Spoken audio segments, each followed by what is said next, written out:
Welcome friends, welcome to my channel.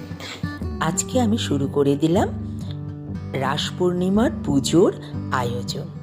একটা পুজো করতে গেলে না অনেক কিছু আয়োজন করতে হয়, আর এই ভিডিওতে এই আয়োজনটাই আপনাদের সাথে শেয়ার করে নিচ্ছি।